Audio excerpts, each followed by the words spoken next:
नमस्ते और स्वागत है आपका हमारे इस खास विश्लेषण में। आज हम एक ऐसी जबरदस्त फिलॉसफी को समझने वाले हैं जो कहती है कि कामयाबी का राज सिर्फ एक चीज में है और वो है अटूट फोकस। तो चलिए शुरुआत ही करते हैं एक बहुत ही सीधी और थोड़ी तीखी बात से। ये लाइन ना सीधी चोट करती है उस सोच पे कि भाई जो आदमी 10 प्लान लेके घूमता है ना, वो असल में कहीं नहीं पहुंचता।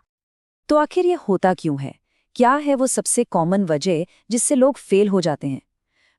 वो है ध्यान का बट जाना। एक ऐसा जाल जिसमें ज्यादातर लोग पता भी नहीं चलता कब फंस जाते हैं। यहाँ पर ना दो रास्तों का फर्क एकदम साफ साफ दिखता है। देखिए, एक तरफ है वो आम गलती जहां लोग 10 अलग अलग कामों में हाथ डाल देते हैं, 5 बैकअप प्लान लेकर चलते हैं, सोचते हैं कि कुछ तो काम कर ही जाएगा। और फिर दूसरी तरफ है कामयाबी का रास्ता, जहां सिर्फ एक काम और सिर्फ एक ही प्लान पर पूरा का पूरा यकीन किया जाता है। तो सवाल ये उठता है कि अगर इतने सारे प्लान रखना ही प्रॉब्लम है, तो फिर इसका हल क्या है? जवाब है एक जिद वाला, एक जुनूनी फोकस।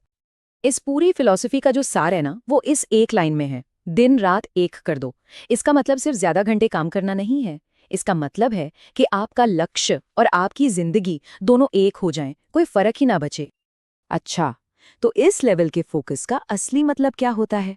इसका मतलब है कि अपनी सारी एनर्जी, चाहे वो दिमागी हो या फिजिकल, सोते जागते खाते पीते सब कुछ बस एक ही मकसद के लिए लगा देना और बाकी सारे डिस्ट्रैक्शन को दिमाग से बिल्कुल निकाल फेंकना। तो इस फिलॉसफी को सिर्फ बातों में नहीं बल्कि एक्शन में लाने के लिए एक चैलेंज दिया गया है, और वो चैलेंज है 180 दिनों का। ये एक तरह का टेस्ट है ये देखने के लिए कि क्या कोई सच में इस रास्ते पर चल भी सकता है या नहीं। और इन 180 दिनों की शर्तें देखिए, कोई मजाक नहीं है। लगातार 180 दिन, कोई शादी नहीं, कोई मरनी नहीं, कोई बहाना नहीं चलेगा, चाहे बीमार ही क्यों ना हो। और सबसे बड़ी बात, सिर्फ और सिर्फ एक ही काम। मतलब आपकी कामयाबी को उस बात से कोई लेना देना नहीं है कि आपकी जिंदगी में क्या चल रहा है, उसे तो बस आपका पूरा का पूरा समर्पण चाहिए। चलिए अब थोड़ा और गहराई में उतरते हैं। ये जो फोकस वाली बात है ना, ये एक और भी ज्यादा गहरे आइडिया पर टिकी हुई है, और वो आइडिया है कि किसी इंसान की असली औकात, उसकी असली कीमत क्या होती है। यहाँ पर एक बहुत ही जबरदस्त बात कही गई है। आमतौर पर लोग क्या सोचते हैं कि आदमी की औकात उसका बैंक बैलेंस होता है, लेकिन सच क्या है? सच ये है कि आदमी की औकात उसका विश्वास होता है।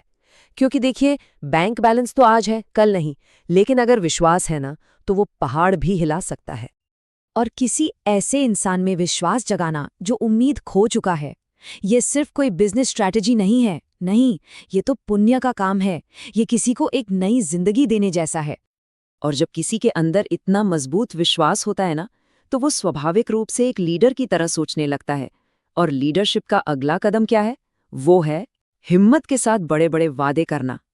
कहा जाता है कि जो सच्चे लीडर होते ना, वो कभी वादे करने से नहीं डरते। असल में वादा करने का डर ही वो चीज है जो ज्यादातर लोगों को लीडर बनने से रोक देती है। जो वादा करने से डरेगा, वो कभी लीड नहीं कर पाएगा। तो कुल मिलाकर बात यह है कि लीडरशिप की असली पहचान यही है कि वो एक विजन की घोषणा करे, एक वादा करे और फिर चाहे जो हो जाए उस पर डटा रहे। हार का या कुछ खोने का डर उसके दिमाग में होना ही नहीं चाहिए। अच्छा, तो इतना जबरदस्त फोकस, इतना मजबूत विश्वास, इन सब का आखिर मकसद क्या है? क्या सिर्फ पैसा कमाना? नहीं, बिल्कुल नहीं। इसका असली मकसद उससे कहीं ज्यादा बड़ा है। यहाँ पर ना दौलत कमाने के दो रास्ते दिखाए गए हैं, और इनमें जमीन आसमान का फर्क है। एक तरफ है वो रास्ता जहाँ आप शराब या तंबाकू जैसी चीजें बेचकर अमीर तो बन जाते हैं, लेकिन वो एक खोखला फायदा है। और दूसरी तरफ है लोगों को बनाने का काम, लोगों की जिंदगी बदलने का काम। इससे जो मिलता है ना, वो है दुआएं, ऐसी दौलत जो पैसे से कहीं ज्यादा कीमती है। और यही है असली जीत, यही है सबसे बड़ा काम। एक ऐसी कामयाबी हासिल करना जो सिर्फ आपको ही नहीं बल्कि हजारों लाखों लोगों की जिंदगी को बेहतर बनाए। ऐसी सफलता जिसमें सबकी भलाई हो। अब जरा एक पल के लिए सोचिए। मान लीजिए कोई दिव्य शक्ति, कोई भगवान आपके सामने आके ये गारंटी दे दे कि तुम जो ये काम कर रहे हो ना, इसमें तुम 100% सफल होगे।